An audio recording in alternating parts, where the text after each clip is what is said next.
Welcome back to Chow Time Pods. Your host. I got a video today from acenate. A TikTok feminist claims there's an epidemic of men who want kids but lack responsibility. And of course, she says this while bragging about her own choice to avoid motherhood altogether. But when you actually break down her reasons for these men apparently being irresponsible, they fall apart, but they also expose that, well, she's actually the one running from responsibility. The epidemic of men who want kids but lack responsibility is fucking insane. I'm having a conversation with my guy friends, and they're telling me, or we got on the topic, we got on the topic of kids, and I was like, I don't really want kids. And they were like, what? You don't want children? And I was like, no, I don't. They were like, what? Yeah, they're blown away because men want children. And most women do too. So when a woman says she doesn't want children, it's kind of gasp. Because again, we're mammals. We all kind of want to procreate. What are you going to do with your life? I said, dink. Double income, no kids. Travel the world. Me and my wife, we're going to be living our best lives. I said maybe I'd adopt a kid, but I was like, I would never, willingly have a child. And they were like, you don't want, mini yous running around? I want mini me's everywhere. And I was like, people don't understand that kids, that's the reason so many kids get beat growing up. Because, parents have kids thinking that their kids are going to turn out exactly like them and they're just going to have, little thems running around. No, kids have their own thoughts, feelings, and personalities. They're going to grow up. They're going to have own opinions. And if you're not prepared for... We're not stupid to think that they're little copies of us. But they, in a sense, are, because we instill a lot of their standards and, most of, their worldview. It comes from their parents. Their opinion to be different than yours, then you're not ready to have kids. And I'm explaining this to them and they're not grasping. They're like, I want 5 to 7 kids. Who? In this economy? And I'm like, it doesn't make any sense to me. And I was like, what? How are you gonna do that? And they were like, I want sons. And I'm gonna I'm gonna take them on the 4-wheelers and we're gonna go camping. We're gonna do. And I'm like, isn't it sad that men are talking about futures with their kids and things like that, and women are just upset or mad that men are talking about this or something? Why are you even making this video? Okay, what about when they're babies? I'm gonna change diapers? They're like, nah, that's for my wife. Immediately, your opinion's invalid. Sorry. And when I'm once I'm mentioning, I'm like, I don't want kids, they're like, how old are you? And I was like, 19. They were like, oh, girl, you're gonna change your mind. You're gonna change your... Why does everyone feel the need to say that? I'm not gonna change my mind. I actually... it's funny because my ex-wife was like this. She was like, why does everybody think I'm gonna change my mind? Because it happens to literally 99% of women. That's why. Statistics says women yearn to have kids. And when they don't get it, they get quite upset. It's hard to think you're outside of that statistics when most women are in it. I have never changed my mind a day in my life. And I'm actually, I was told the same thing when I was 13, telling people that I didn't want children. They were like, just wait until you grow up. Once you get older, your mind's gonna change. If anything, my want for children has depleted.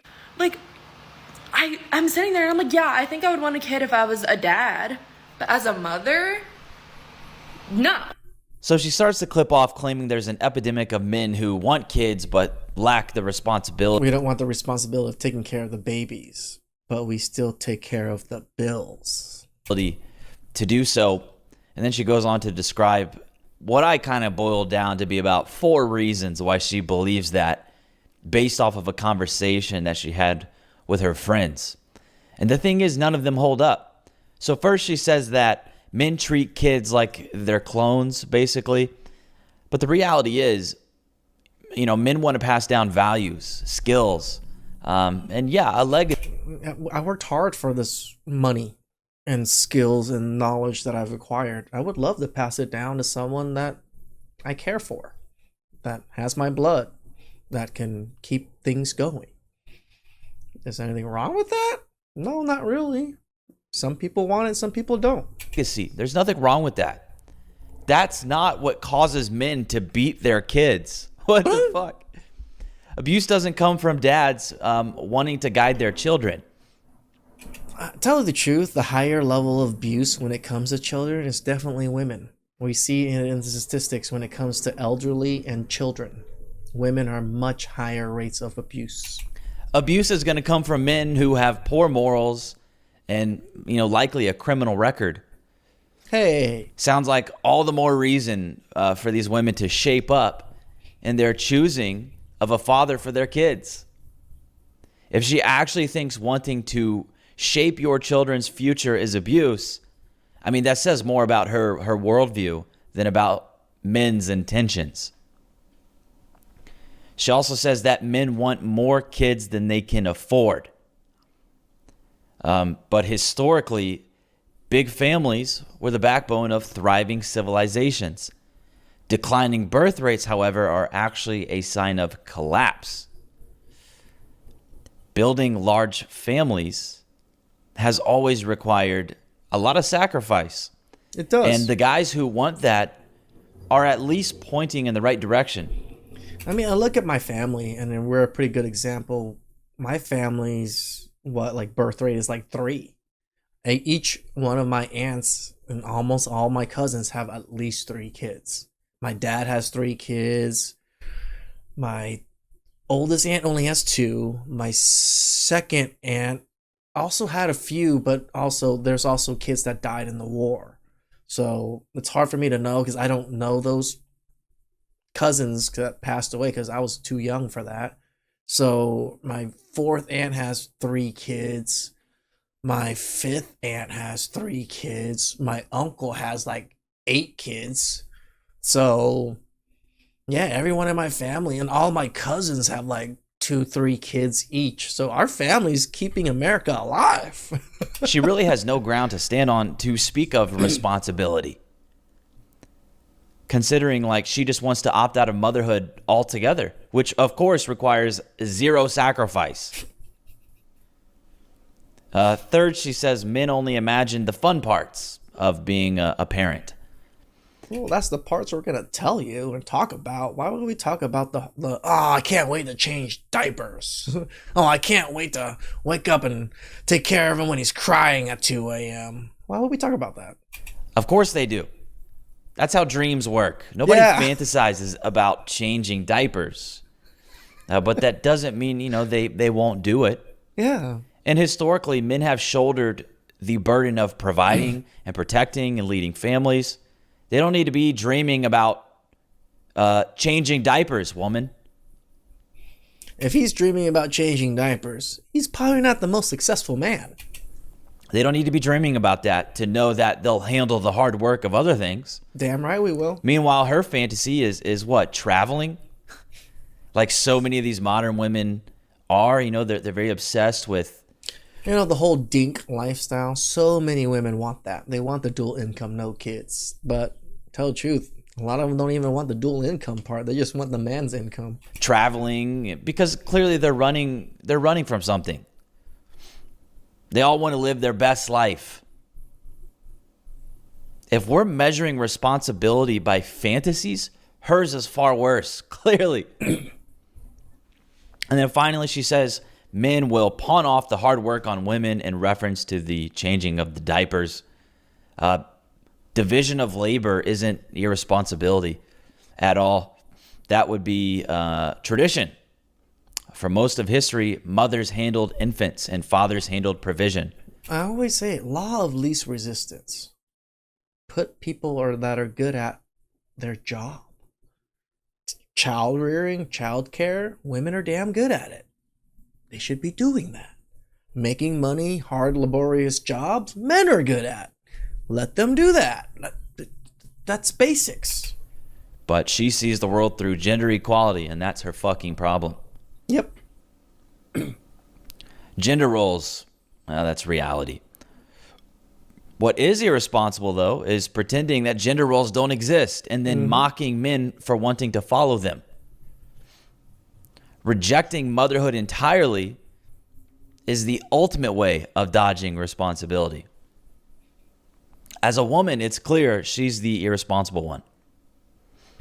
But nope, men wanting kids is irresponsible. No, men that usually want kids plan it out pretty well, majority of the time. And the ones that don't want kids are the Ray Rays and Pookies that all have kids. Avoidance isn't better, which is what she's doing. It's just running away from sacrifice, refusing to step into hard roles. She says her future plan is dink, dual income, no kids, travel, live my best life. It's just indulgence. No duty there, of course, because women don't think they have a duty, many modern women. No legacy, obviously, and really no giving back. It's completely centered around a consumer lifestyle, materialism. And yet she'll sit there and project irresponsibility onto young men by saying they won't change diapers. But it's like her position is worse. She doesn't even want kids in the first place. And she condemns men for not doing enough while doing absolutely nothing herself. Like, men understand we have to earn money to have a lot of kids. Even if we want a lot of kids, we're not going to be just bums trying to have a lot of kids with no money. There might be a few men out there, but most men are not that irresponsible. Besides traveling and mimosas with her lesbian friend. Girlfriend. Oh, she did say that, didn't she? Apparently. Did I get that right? She mentioned a wife? She did say that. That threw me off. That threw me off big time. But hey, she's only 19. She'll get older and grow out of that phase. This next clip from CNN, it's a perfect example of what's really going on with young men and young women. It's just so important, the attributes. It's not just on politics, it's about how they see life. So Generation Z, important in your own view of success. Having children. Look at this. Male Trump voters, 34% say that is important to your own view of success. Having children. That ranks. Yeah, I think it's part of life. It's part of an experience of life that if you don't have kids, you don't experience. And it's an experience that you can't describe or show other people because it's something you can't really translate, in a sense. Number one on the list of attributes that a recent NBC News poll put out. Now compare that to female Harris voters saying having children is important in your own view of success. It's only 6%. That's 28 points less. And get this, on the list of attributes, it ranks last. So ranking last for female Harris voters having children in your own view of success compared to ranking numero uno to male Trump voters. Again, a schism a mile wide. Yeah, so among Gen Z male Trump voters, 34% said having children was their number one definition of success. And then among female Harris voters, 6%. So it was their lowest priority, dead last. So it's clear that young men see children as central to their life purpose, while the young women rank it dead last. And yet somehow the narrative these women are spinning, cooking up, is that men are the irresponsible ones? Somehow these young women are rebranding responsibility as running away from motherhood and chasing an Instagram lifestyle. But remember, they're rebranding every single damn word. All those new words that get used nowadays, they're old words. They just mean new things that I don't even know about. And this mindset is a big problem. If it doesn't turn around quickly, what other option will we have as a country than to just bring in a bunch of immigrants, import them in mass, just to keep this country afloat? And then, of course, when that happens, America will completely lose its identity. And that is something that's already well underway. It's very true. America is not the same America as when I came here as a kid. Everybody was a lot more hopeful. Everything was just so much more better. Now every day I see people are just so cynical about everything. Everybody's just like doom and gloom. And I'm not saying there aren't things to be doom and gloom about, but you got to work hard out there, guys, to get the life you want, or else it's going to be a miserable life. Get a good life out of this. Work hard. Please like, subscribe, comment down below. I really appreciate that. Catch you guys next time. Ciao.